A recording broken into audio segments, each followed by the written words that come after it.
জমিনে আসমানের উপরে এই আলেমরা হবে সবচেয়ে বড় ফিতনাবাজ, সবচেয়ে নিকৃষ্ট। কেন হবে? মিন ইনদিহিমুল ফিতনা, তাদের থেকে ফিতনা বের হবে, ফিতনা শুরু হবে। সুম্মা তাউদু, আর এই ফিতনার মধ্যে এই আলেম সমাজেই জড়িয়ে পড়বে আর মানুষকে এই ফিতনার মধ্যে নিমজ্জিত করবে। সেই সময় সে অবস্থাটা কিন্তু বর্তমানে বিরাজ করছে আমাদের মাঝে।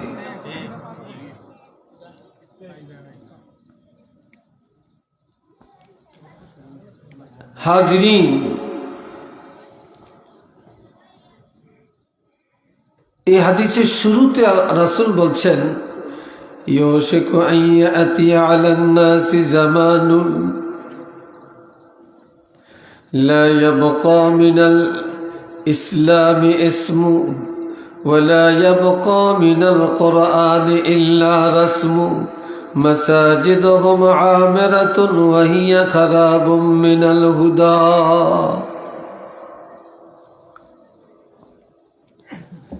এই দুনিয়াতে মুসলমানের অভাব নেই, কি নাই? মুসলমানের অভাব নেই। কিন্তু রাসূল বলেন মুসলমানের মধ্যে কিছুই বাকি থাকবে না, থাকবে শুধু নাম। ইসলামের কিছুই থাকবে না, শুধু নামটা থাকবে। আমাদের ধর্ম ইসলাম, আমাদের নাম মুসলমান, এই নামটা আছে, এই নাম বিক্রি কইরা কইরা চলবে, কিন্তু মুসলমানই পাওয়া যাবে না। না পাইবেন আপাত মস্তকে, না পাইবেন কথায়, না পাইবেন লেনদেনে, না পাইবেন ব্যবসা বাণিজ্যে, না পাবেন রাজনীতিতে, না পাবেন রাষ্ট্রনীতিতে, না পাবেন অর্থনীতিতে, না পাবেন বিবাহ শাদীতে, না পাবেন চলাফেরায়, না পাবেন খাওয়া দাওয়ায়। ইসলাম পাবেন না, শুধু নামটা আছে। আমরা মুসলমান, এই নামটা আছে।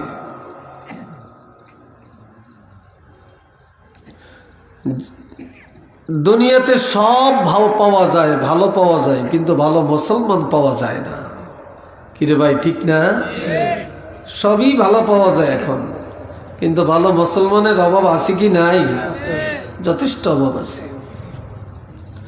ওয়ালা ইয়াবকা মিনাল কুরআনি ইল্লা রাসমু, কোরআনের শুধু রসমটা থাকবে, আর কিছুই বাকি থাকবে না। আমাদের সংবিধান কোরআন, এই নাম আছে, এই রসম আছে। কোরআনকে আমরা খুব ইজ্জত করি, চুমা খাই, কোরআন দিয়া পানি পড়া খাই, কোরআন দিয়া মাথায় ফু দেই, তাবিজ বানিয়ে ব্যবহার করি, শুধু এটি আছে, কোরআনের আমল নাই।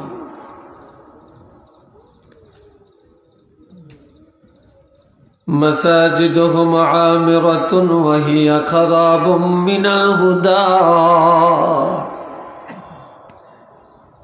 এক একটা মসজিদ যেন এক একটা রাজপ্রাসাদ। বর্তমানে মসজিদগুলি সব অট্টালিকা, হাইপাই হাইপাই। আর মাশাআল্লাহ, সকালে মসজিদের কথা বললে বিকালে দেখা যায় এটা হয়ে গেছে। কিন্তু মসজিদগুলি হবে অট্টালিকা, মসজিদ হবে জাকজমক, মসজিদ হবে সুন্দর, কিন্তু হেদায়েত শূন্য হয়ে যাবে। হেদায়েত থাকবে না, আমল শূন্য। মসজিদ যত সুন্দর, মুসল্লি তত সুন্দর হবে না। কথা বুঝে আসছে কিনা? মুসল্লি তত সুন্দর হবে না। এক সময় মসজিদগুলি কাঁচা ছিল, টিনের ছিল, কিন্তু মুসল্লি ছিল পাকাপোক্ত। আর এখন মসজিদগুলি হাইফাই হাইফাই, এক একটার চাইতে আরেকটার গেট আপ কত উন্নত, কিন্তু আমলের গেট আপ নেই।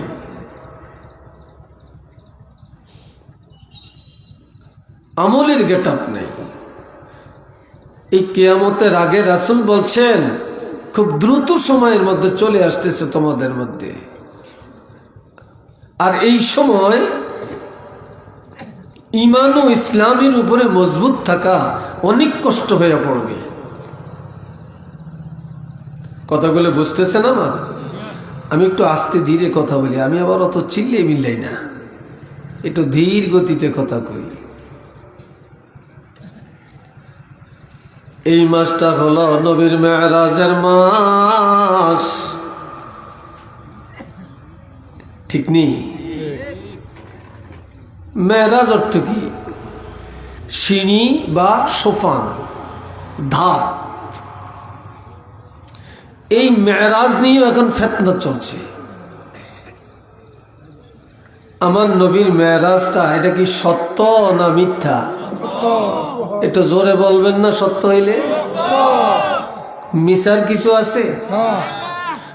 আর যত নবী আল্লাহ পাঠাইছেন, কোন নবীর কি মেরাজ হইছে?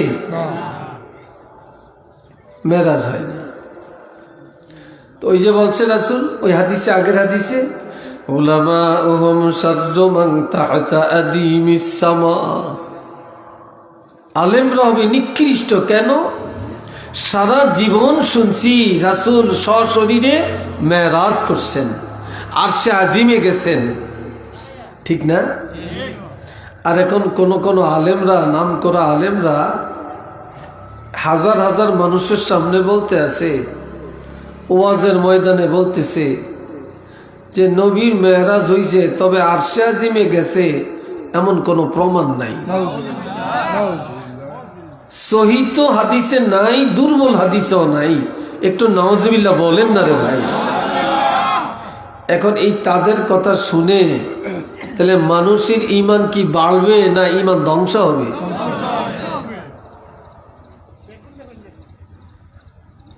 আমরা যাব কোথায়?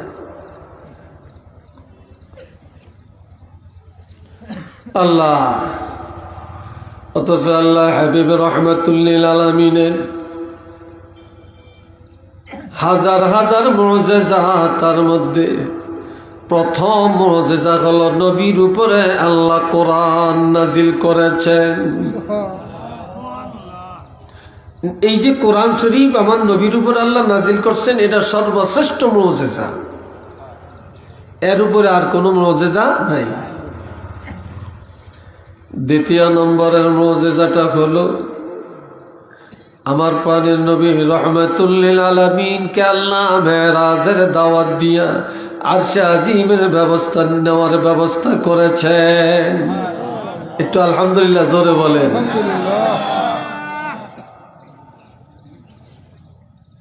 এটা নবীর সবচেয়ে বড় মুজিজা। আমার নবীর মুজিজা, নবীর অঙ্গুলি মোবারকের ইশারায় চন্দ্র দুই টুকরা করছেন। করছেনি? এটা বিশ্বাস হয়নি? নবী জমিনে, চন্দ্র আকাশে, আঙ্গুল দিয়ে ইশারা করার সাথে সাথে দুই টুকরা হয়ে দুই দিকে চলে গেছে।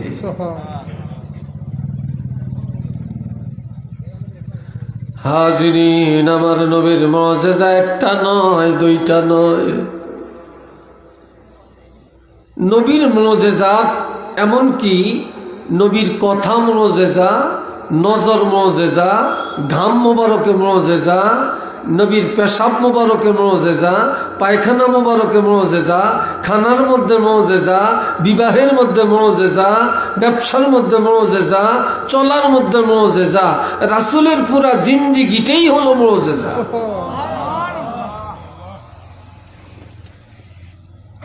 তো নবীর মুজিজার মধ্যে সর্বোত্তম মুজিজা প্রথম কোরআন, এরপরে হলো মেরাজ।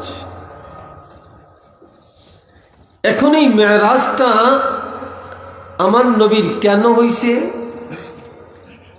আপনারা আমার দিকে চান, খুব গভীরভাবে আমার দিকে চান। হুট করে কেউ কোনো যুবক দৌড় দিবে না, আইয়ের না যুবক দেখতে হারি না, যেদিন ওয়াজ হতো না, ওয়াজ হতো না, হুট করে দৌড় দিব, লাগছেন ফুটবল খেলাইতে হয়েছে। কি কথাটা কি রাগ করছেন? আমি এমনি দেয় না কি, আমার খুব দেরিয়া মেদ দেরিয়া, আমি কিন্তু ছাড় দিই না। আদব তো আদব।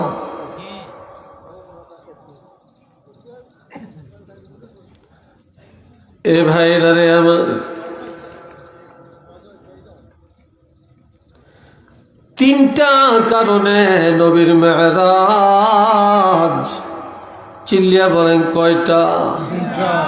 আর একটু জোরে বলেন। মনে রাখবেন তিনটা প্রধান।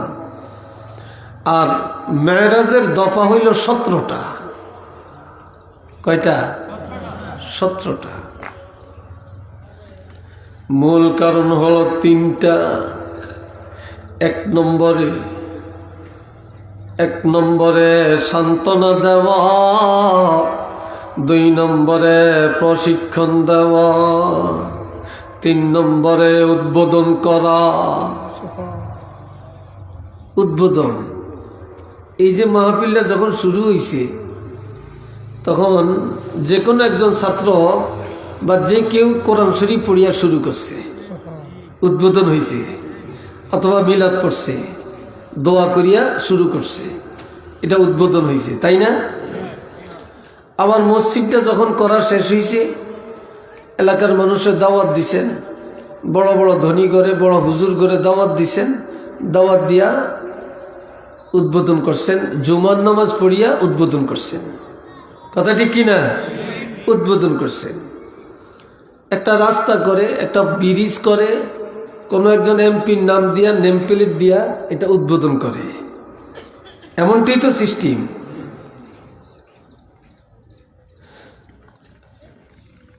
প্রথম আমার নবীকে সান্ত্বনা দেওয়া।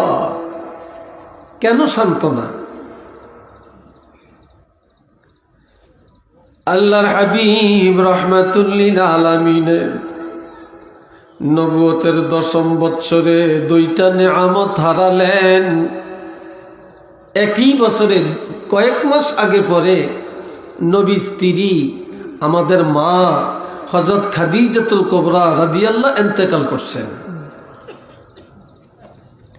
তার কিছুদিন আগে পরে নবীর আপন চাচা আবু তালিব ইন্তেকাল করছেন। যদিও আবু তালিব কলমা পড়ে না, ঈমান আনে না, কিন্তু নবীর লালন পালনের জন্য অগ্রণী ভূমিকা ছিল আবু তালিবের। এমনকি নবী যে প্রথম বিবাহ করছেন হযরত খাদিজাকে, এই বিবাহের মধ্যে যে খুতবা দিতে হয়, যদিও আবু তালেব তখন এখনো কলমা পড়ে নাই, কিন্তু নবীর বিবাহের খুতবাটা নবীর চাচা আবু তালেবে করছে।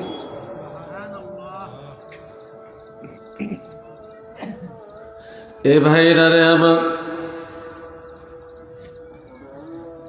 নবীজি একদিকে বিবিকে হারালেন, আর একদিকে চাচাকে হারালেন। অসহায় হয়ে পড়লেন, কানতে কানতে অস্থির হয়ে গেলেন। মা নাই, বাপ নাই, দাদা ছিল দাদা নাই, চাচা ছিল আজকে নাই, জীবন সঙ্গিনী খাদিজা ছিলেন তাও নাই, আজকে চলে গেল। আপনাদের দেশেও আছে, আমাদের দেশেও আছে। কারো যদি বাপ মারা যায়, স্ত্রী মারা যায়, চাচা মারা যায়, শোকের সাগরে পড়ে, তাহলে পাশের ঘরের আরেকজনে নিয়ে সান্ত্বনা দেয়, খাওয়ায়, বুঝায়, চোখের পানি মুছে দেয়, সান্ত্বনা দেয় যে কাঁদিস না, ধৈর্য ধরো, কাঁদিও না, আল্লাহর হুকুম চলে গেছে, ধৈর্য ধরো, বলে না? আবার ঘরে পাক করতে দেয় না, আরেক ঘরের তেনে খানা খাওয়ায়। এই সিস্টেম আছে কিনা? যদি বলেন আছে কিনা? আছে। কিন্তু আমার নবীর একদিকে চাচা নাই, আরেকদিকে স্ত্রী নাই।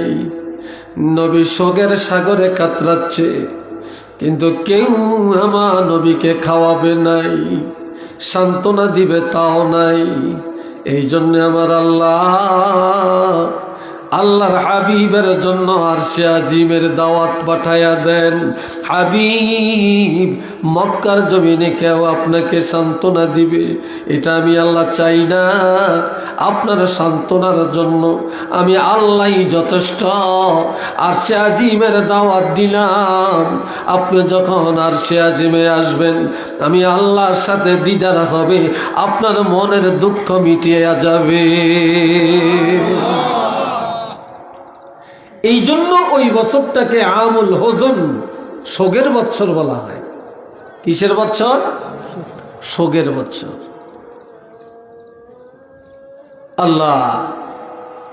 আল্লাহ নিজে নবীর সান্ত্বনা দেওয়ার ব্যবস্থা করলেন।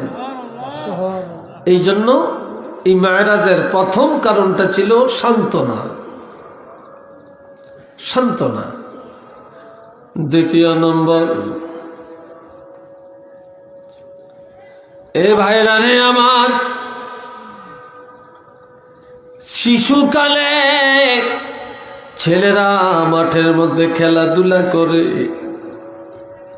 কেউ খেলে, কেউ বসে বসে দেখে, ঠিক না? কেউ দেখে। এ বাবাজিরা রে, নবীজি দেখতেছেন কারো বাবা কারো মা আসিয়া সন্তানেরা বুকে জড়াইয়া চুমা খাইয়া বাড়ি নিয়ে যায়, বাড়ি নিয়ে যায়। আবার জিগায়, আব্বা এটা কি, ওইটা কি, ওইটা কি, উনি কে, ওই কে, সুন্দর সুন্দর জবাব দেয়। নবীর মা আমেনা যা বলেন, দেখে নবী কান্দে।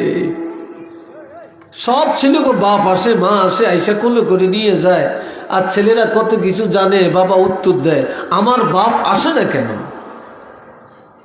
আমি জিজ্ঞাসা করতে পারি না কেন? আমার বাপ থাকলেও তো আমাকে হাতে ধরে নিয়ে যাইতো, কোলে করে নিয়ে যাইতো, আমি কত কিছু জানতাম, প্রশ্ন করতাম। এমন সময় নবীর মা জননী এসে বলে, বাবা আয় আমার কোলে আয়। কয়, আমার আব্বা কই, আসে না কেন? আমি কোনো প্রশ্ন করতে পারি না কেন? নবীর মা একটা কথা বলে ফেললেন, এই দুনিয়ায় তুমি কাউকে প্রশ্ন করবা তো আল্লাহর কুদরত তোমাকে দেখাবে, এমন কেউ নাই রে, এমন কেউ নাই তুমি প্রশ্ন করবা জানবা। তবে আমি তোমার মা, তোমাকে বলে দেই, তোমার এই দুনিয়ার কারো কাছে চলা লাগবে না। যে আল্লাহ তোমাকে শ্রেষ্ঠ নবী বানালেন, আল্লাহর হাবিব বানালেন, ওই আল্লাহ নিজের হাতে ধরে ধরে আল্লাহর কুদরত একদিন তোমাকে দেখাইয়া দিবে। তোমাকে আল্লাহই সব দেখাবে। এই আমেনার কথাটা আল্লাহ কবুল করছেন, এই জন্য মেরাজের আয়োজন আল্লাহ করছেন। একটু চিল্লিয়া বলেন না ভাই মারহাবা, আর একটু জোরে বলেন না আলহামদুলিল্লাহ।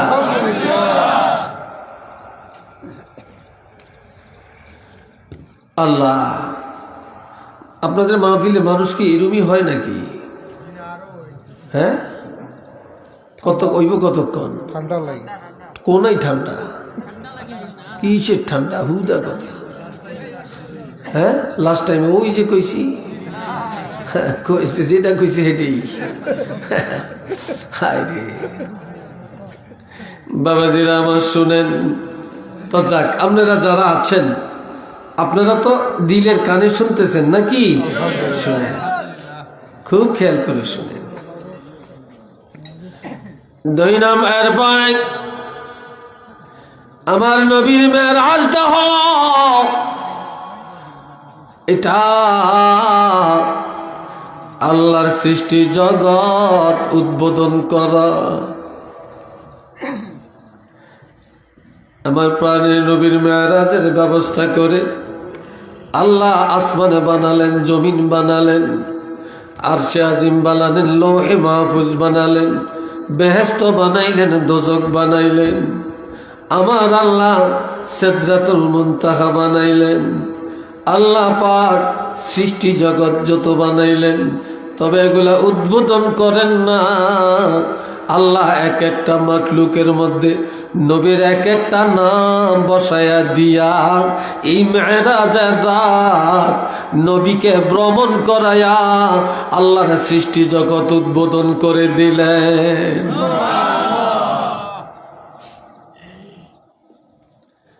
আরেকটা হলো প্রশিক্ষণ। আরেকটা কি? প্রশিক্ষণ। যেতে মাইক চালায়, মেশিন চালায়, এটার প্রশিক্ষণ লাগেনি? হ্যাঁ, লাগবো না? যেতে কম্পিউটার চালায়, প্রশিক্ষণ লাগবে নি? যেতে মোবাইলের ইঞ্জিনিয়ার, প্রশিক্ষণ লাগবে নি? যারা মাস্টার, প্রশিক্ষণ লাগেনি? লাগেনি কন্যা? প্রত্যেক সেক্টরে প্রশিক্ষণ আসেনি? যারা দেশ চালায়, প্রশিক্ষণ আসেনি? আছে না? প্রশিক্ষণ সেন্টার আছে না? আছে। কিন্তু আমার নবী বলেন, আমি শুধু নবী হয়ে আসি না, আমি একজন আদর্শ শিক্ষক, আমি একজন আদর্শ নবী, আমি একজন আদর্শ যুবক, আমি একজন আদর্শ শিশু, আমি একজন আদর্শ বাবা, আমি একজন আদর্শ সন্তান, আমি একজন আদর্শ ন্যায় বিচারক, আমি একজন আদর্শ ডাক্তার, আমি একজন আদর্শ কাঠুরিয়া, আমি একজন আদর্শ ন্যায় বিচারক, আমি একজন সেনাপতি, আমি একজন রাষ্ট্রনায়ক। কাজেই সব কাজের জন্য প্রশিক্ষণের প্রয়োজন। এই জন্য আল্লাহ নবীর মেরাজের আয়োজন করিয়া আরশে আজিমটা নবীর ট্রেনিং সেন্টার ঘোষণা দিয়া আল্লাহ নিজের হাতে কলমে আরশে আজিমের মধ্যে নিয়া আমার নবীকে প্রশিক্ষণ দিয়া এই জমিনের মধ্যে পাঠাইয়া দিলেন। একটু চিল্লিয়া বলেন না মারহাবা।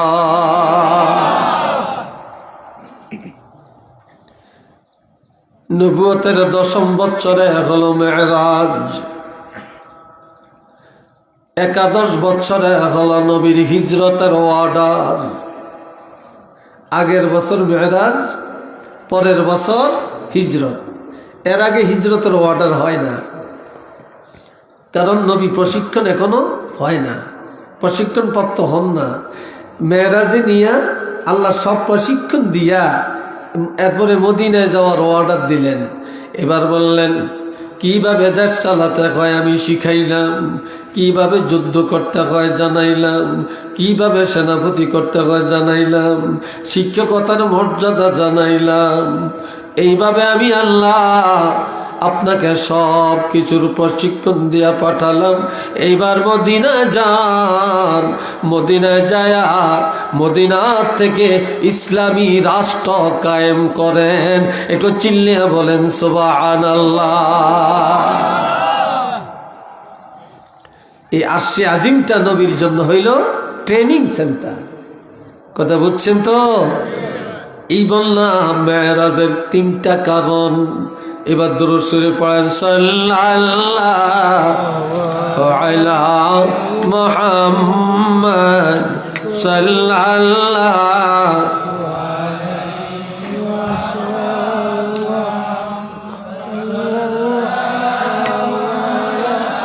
মুহাম্মদ সাল্লাল্লাহু। সবাই মহব্বতে বলেন আলহামদুলিল্লাহ। এ ভাইরা আমার,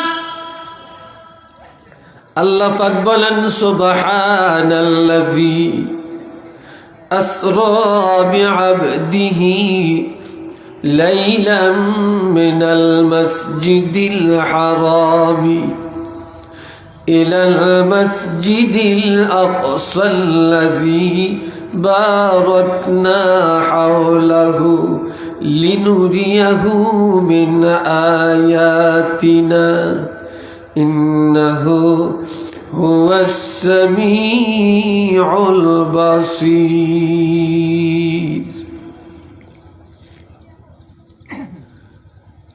সূরা বনী ইসরাঈলের প্রথম আয়াতে আল্লাহ বলছেন সুবহান।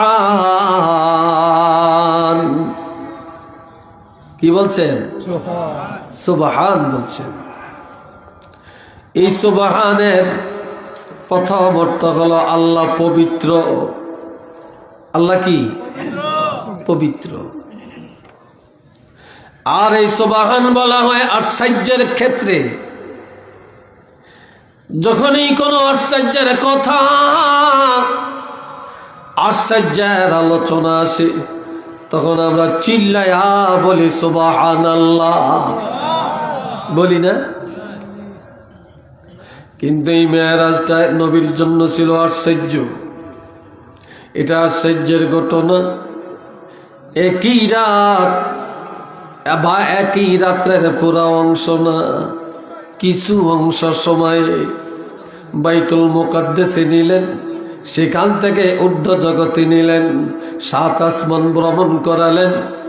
এরপরে বেহেশত দেখলেন, দোজখ দেখলেন, সিদরাতুল মুনতাহায় গেলেন। সেখান থেকে 70,000 নূরের পর্দা অতিক্রম করে আরশে আজিমের মধ্যে গেলেন, আল্লাহর দিদার করলেন। সব কিছু ভ্রমণ করিয়া আবার রাত্রে রাত্রি আবার মক্কায় ফিরে আসলেন।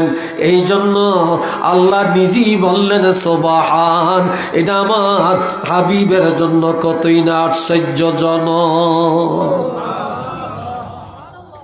ঠিক না? এটা কতই না আশ্চর্য কাণ্ড। এ বাবার জানে আমার, এই সুবহান বলে আর বললেন আল্লাযী আসরা বিআবদিহি লাইলাম মিনাল মাসজিদিল হারামি ইলাল মাসজিদিল আকসা। মেরাজটা 2 ভাগে বিভক্ত। বলেন কয়বার? এই জোরে বলেন কয়বার? 2 ভাগে বিভক্ত। প্রথম ভাগ হলো আসরা। মেরাজের এক অংশ হলো আসরা। এই আসরা হলো মাটির উপরে ভ্রমণ, মাটির উপরে দিয়া ভ্রমণ। রাত্রি কালের ভ্রমণ জমিনের উপরে দিয়া যেটা হলো, এটার সীমা রেখা কতটুকু? বাইতুল্লাহ থেকে বাইতুল মুকাদ্দাস পর্যন্ত রাত্রিকালের যে ভ্রমণ, এটাকে বলা হয় আসরা। এটাকে বলা হয় কি? আসরা। আর বাইতুল মুকাদ্দাস থেকে ঊর্ধ্ব জগতের যে ভ্রমণ, এটাকে বলে মেরাজ। কথা বুঝে আসছে কিনা? এটাকে বলে মেরাজ। তাইলে রাত্রিকালে জমিনের উপরের ভ্রমণ, এটা হইল আসরা। আর বাইতুল মুকাদ্দাস থেকে আরশে আজিম পর্যন্ত যে ভ্রমণ, এটাকে বলে মেরাজ। আর আমরা বাইতুল্লাহ থেকে শুরু করে আরশে আজিম পর্যন্ত পুরা সফরটাকেই এক কথায় মেরাজ বলি। কথা ঠিক কিনা? এখন আমার আল্লাহ বলেন আসরা বিআবদিহি, আল্লাহ ভ্রমণ করালেন তার বান্দাকে। আমি বলি আমি খুব ভালো, কিন্তু আরেকজনে আমাকে ভালো বলছে কিনা এটা তো জানি না। আমি ভালো স্বামী, আমার স্ত্রীর কাছে ভালো কিনা বিবি তো বলে না। আমি ভালো স্ত্রী, আমার স্বামীর কাছে ভালো কিনা এটা তো জানার বিষয়। আমি ভালো সন্তান, আমার বাপে কয়নি, আমার মায় বলেনি, এটা হইল আসল দেখার বিষয়। আমি নিজে ভালো বললে তো হবে না। কি বলেন হবে? আমরা তো সবাই বলি আমরা আল্লাহর গোলাম, আমরা আল্লাহর বন্ধা, আমরা মুসলমান। আল্লাহ আমগরে গ্রহণ করিয়ে নিছি কিনা এটা হইল জানার বিষয়। কিন্তু আল্লাহ পাক বলেন, আল্লাহর হাবিবের আল্লাহ নিজে বললেন আসরা বিআবদিহি, আল্লাহ তার বান্দা। আল্লাহ যদি নিজে কয় মুহাম্মদ আমার বান্দা, আলহামদুলিল্লাহ কন্যা রে ভাই, এর চেয়ে বড় আর কিছু আছে নাকি?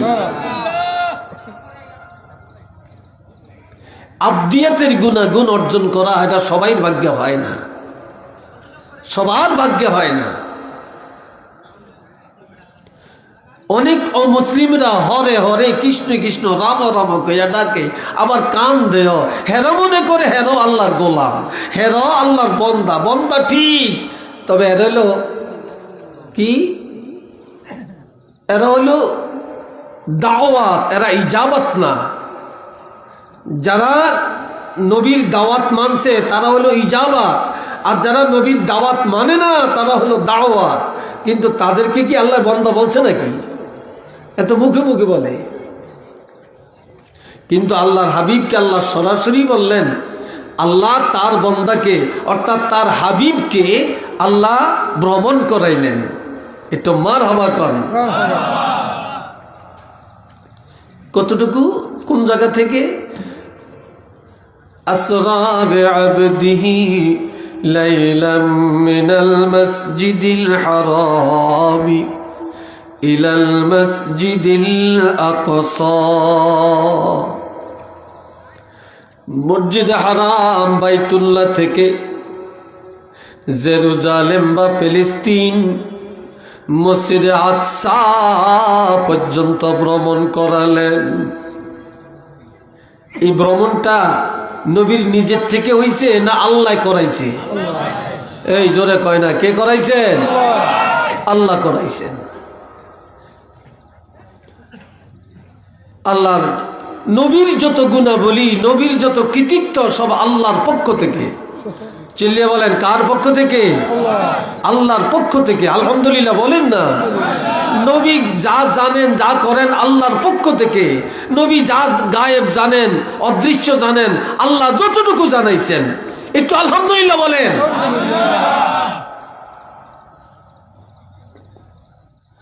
আবদিয়াতের গুণাগুণটা যে কত উচ্চ মাকামের গুণ জানেন? লাইলাম মিনাল মাসজিদিল হারামি ইলাল মাসজিদিল আকসা। আল্লাহ তার প্রিয় হাবিব রহমাতুল লিল আলামিনকে বাইতুল্লাহ শরীফ থেকে বাইতুল মুকাদ্দাস পর্যন্ত রাত্রের একটা বিশেষ অংশে লাইলান বলা হয়েছে, লাইলুন বলা হয় না। এখানে বলছে লাইলা। লাইলার অর্থ হইল রাত্রে একটা বিশেষ অংশ। কথা বুঝে আসছে? রাতের একটা বিশেষ অংশ, এটা পুরা রাত্র না। এই রাতের একটা বিশেষ অংশে আমার আল্লাহ ভ্রমণ করালেন। কেন? লিনুরিয়াহু মিন আয়াতিনা। ওই যে আমেনার কাছে বলল, মা আমার বাবা কেন আসে না গো মা? বাবাকে কেন দেখি না? বাবা আমার হাতে ধরে নেয় না কেন? কোলে উঠায় না কেন? আমি আমার বাবাকে কিছু প্রশ্ন করতে পারি না, জানতে পারি না কেন? আমার বাবা যদি থাকতেন, বাবার কোলে চড়ে যাইতাম, কত প্রশ্ন করতাম, কত সুন্দর জিনিস উত্তর পাইতাম। তখন আমেনা বলে ফেললেন, বাবা কেউ তোমাকে হাতে ধরে দেখাবে না, দেখাবার মক্কায় কেউ নাই।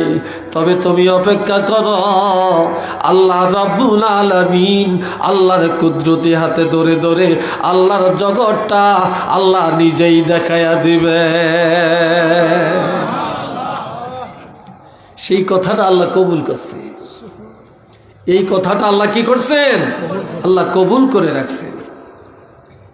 এই জন্য আল্লাহ বলেন, লিনুরিয়াহু মিন আয়াতিনা।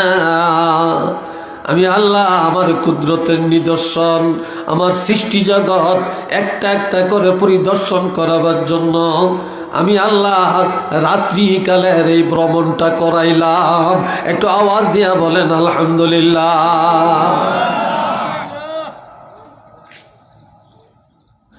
আল্লাহ আমার আল্লাহ বলেন, হাওলাহু লিনুরিয়াহু মিন আয়াতিনা। আল্লাহ এই হাওলান অর্থাৎ অবস্থা, রাতের অবস্থাটা, এই রাতের মধ্যে আল্লাহ নিজে স্বয়ং এবং অবিকলভাবে, অবিচলভাবে, সুস্থভাবে নবী মেরাজ যে করছেন, রাত্রিবেলায় নবী অসুস্থ হয়েছে? নজর কোনো নষ্ট হয়েছে? আল্লাহ রাতে কিছু দেখার পরে নবী কি ভয় পাইছেন? জোরে বলেন, ভয় পাইছেন? আল্লাহর সৃষ্টি জগৎ কোনটা কোন অবস্থায়, কোনটা কিভাবে আছে, কোনটার কি হাল হাকিকত, আল্লাহ সব কিছু একটা একটা করে নবীকে পরিদর্শন করিয়ে দিলেন। এরপরে আল্লাহ বলছেন ইন্নাহু হুয়াস সামিউল বাসীর, নিশ্চিত আল্লাহ সব কিছু শুনেন, আল্লাহ সব কিছু দেখেন। আল্লাহ সৃষ্টির বাহিরে কিছু, জানার বাহিরে কিছু নাই, দৃষ্টির বাহিরে কিছু নাই, জানার বাহিরে কিছু নাই, শোনার বাহিরে কিছু নাই, সব কিছু আল্লাহ শুনেন। পিপিলিকা, পিপিলিকারও কথা আছে। পিপিলিকা কখন কি বলে আমরা কি কেউ জানি না শুনি? আল্লাহ শুনিনি, কথা কয় না, জোরে কন শুনিনি, শুনি। গাছেরও কথা আছে, গাছ কি বলে, পাতায় কি বলে আল্লাহ জানেনি। মাছেরও কথা আছে, মাছেরও ফরিয়াদ আছে, মাছি কি কয় আমরা জানি, কিন্তু আল্লাহ জানেনি, আল্লাহ জানে। মৌমাছি বোবো বোবো করিয়া যায়, কি বলতে বলতে যায় আল্লাহ জানেনি। চিল্লিয়ে বলেন জানিনি।